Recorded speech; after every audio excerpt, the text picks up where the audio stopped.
Hey guys, welcome back to another Coffee and a Chat.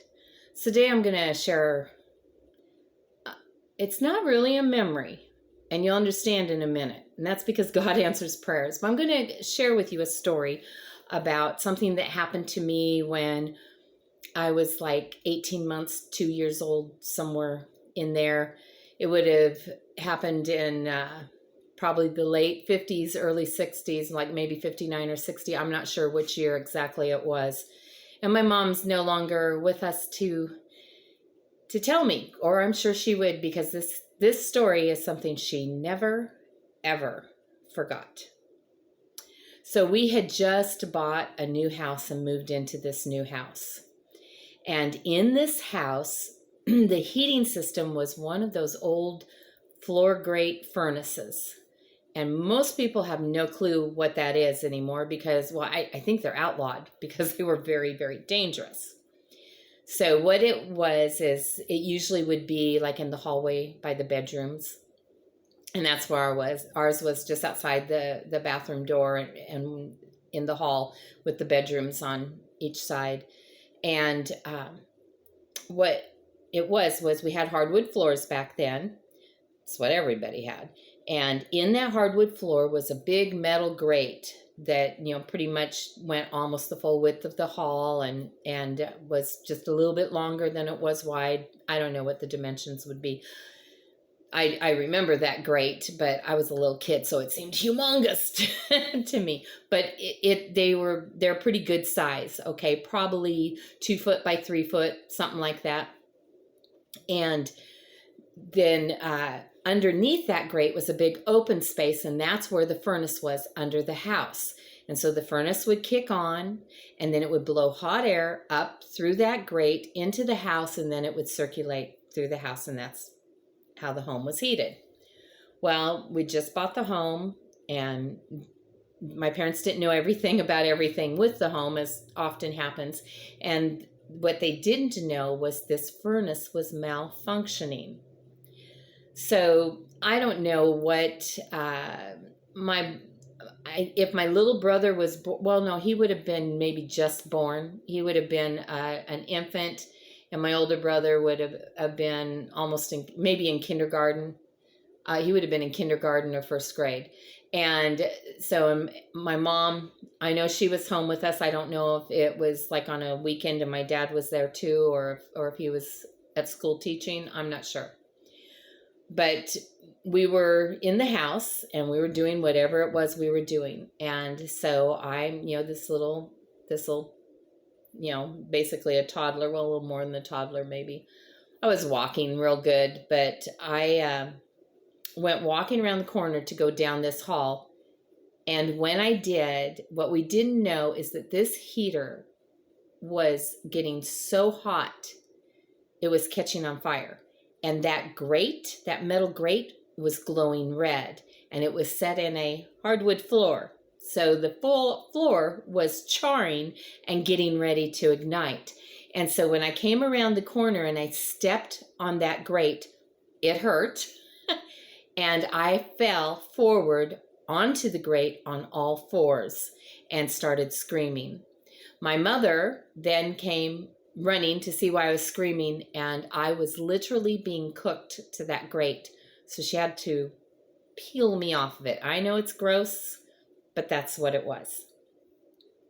So somebody, I don't know if it was my mom or if my dad was there or whatever, but they were able to, because they saw what was going on with the furnace, and so somebody had to hit the circuit breaker, or the fuse. It wouldn't have been a circuit breaker either, you guys. It was fuses. Oh, I'm so old. Anyway, they had to take the fuse out so that the heater couldn't function because our house was about to burn down.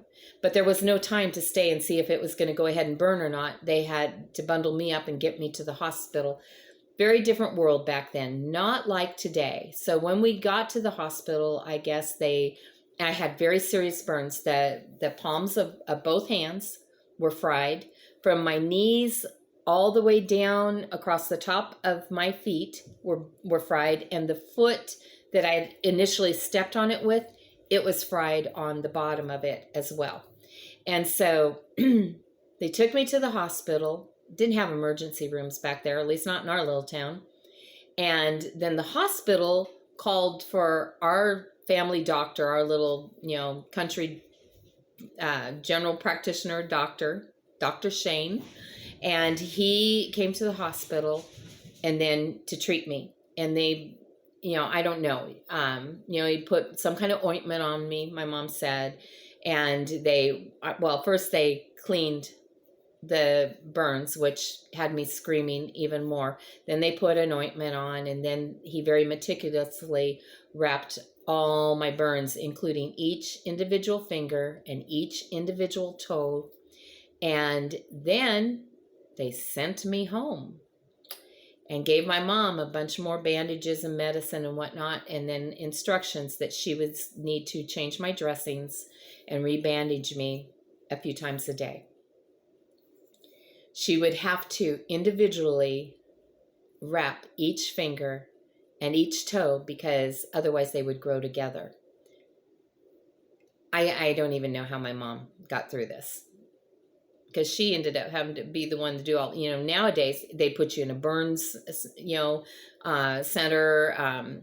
It would be very different. But back then, And a lot of times, there was more than once that my mom was sent home with me and told, well, you watch her. If she's going to live, she'll live. And if she's going to die, she'll die. My grandma ended up staying all night with me. I don't think I've told that story yet, that when she sat up with me and I almost, because we were waiting to, or everybody's waiting to see if I was going to live or die. And that's what, I was just a few months old when that one happened.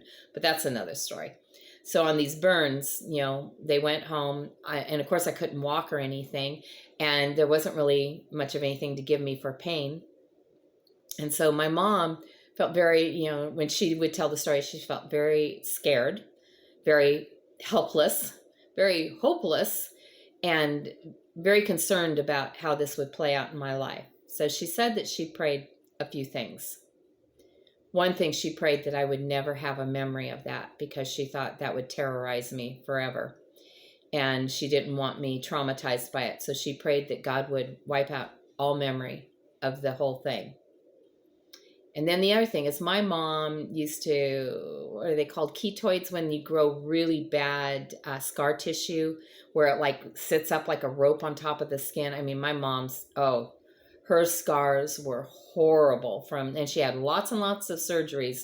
So she had lots and lots of scars, and sometimes she had to have surgery just to remove the scars because the scar tissue was causing problems. And so she was very concerned that I was going to have that same issue. And so she prayed that the Lord would allow, not have me scarred. And they had told her that I probably was going to be very, very scarred from this, and my skin would never be quite right. So my mother prayed over me every day. She bandaged me every day. And they took an old stroller and put the handle down on it and fixed it up for me and used it like a baby wheelchair, because I didn't walk for months. And in fact, my mom said when they did start letting me, when I healed up enough that I could start walking again, it was like I had to learn all over, because it had been so long since I'd walked and my muscles had, really shrunk away. And it was quite a recovery thing. So, anyway, my mom, she dealt with all of that. And when everything was said and done, I have no memory. I can remember all kinds of things that happened before that day. I can remember all kinds of things that happened after that day. But I don't remember any of that. I don't remember being in my little baby wheelchair, and all the months. And she said I was very pleasant and happy and was content to sit in that wheelchair and just play with whatever, she gave me. Because I couldn't really, I was all bandaged up, but it wasn't hard to entertain me or anything. And I'd lay back and take naps and just, God was really with me through that. So the memory thing, none. And as far as scars, to this day, and that was 60 something years ago when this happened, but if I'm in the sun and I have a little bit of a tan, which is hard for me to get on my legs anyway, I don't know, they just want to stay pasty white, I don't know thing, but I can see those cross hatches down my legs. Now, when I was a kid, at first they were red, very noticeable, and then they faded, and then they were white. And so as a child, I always had those scars, but as I got older, they faded, just kept fading, and to where you would never know that any of this happened. So the Lord answered my mother's prayers. But another thing that, that was pointed out to them later is, if I had not gone around that corner, and if I had not fallen, and all this commotion happening, and in order to bring everybody running, our house would have gone up in flames, because that's the point where it was happening. I know Marvin and I were doing some remodeling in our home, and they had built in one of those metal fireplaces, but when they built the home, because we took that fireplace out, but when they built the home, they didn't do it right. They did not put a firewall around that fireplace, and our metal fireplace was up against a 2x4, a stud in the wall, and that thing was charred, and we could have caught on fire at any time, and we had no idea that we were in danger of that. We assumed that everything had been built right and done right. I mean, it passed inspection with somebody, but it wasn't. And so sometimes there might be something really awful that we go through, but it's not as bad as what it could have been had we not gone through that, if that makes any sense. So in a way, what happened to me saved our whole family, because we would have been on fire, and who knows. So that furnace was disconnected, removed. The floor grate was still there, and then they got these new fancy wall heater things that went on the walls. But there's another story that I'm going to tell you another time about my daughter when she was severely burnt. But again, that'll be a story for another time, because everything just loops together, and there's a million things I could tell you. But, I was thinking about this today about, I had something itching on my leg, and as I scratched it, I could just feel that little, one of the little spots where one of those scars, because the skin is maybe just a little bit smoother there than anywhere else. But so I know that it's still there, but it's nobody else does. But it made me think about that, and what my mom went through. I can't even imagine. She's always, oh, but what you went through. I don't remember, so it doesn't seem like I went through anything. But God answered her prayers. And that's just one more time when things can seem very impossible, and like, how are you ever going to get through it? Or this is going to ruin this person's life. It's going to traumatize them forever. I mean, there's a lot of things that in the natural that we worry about. But in the supernatural, we've got a big God who can do anything. It brings me back reminding me that he's the God of the impossible. He does it every day.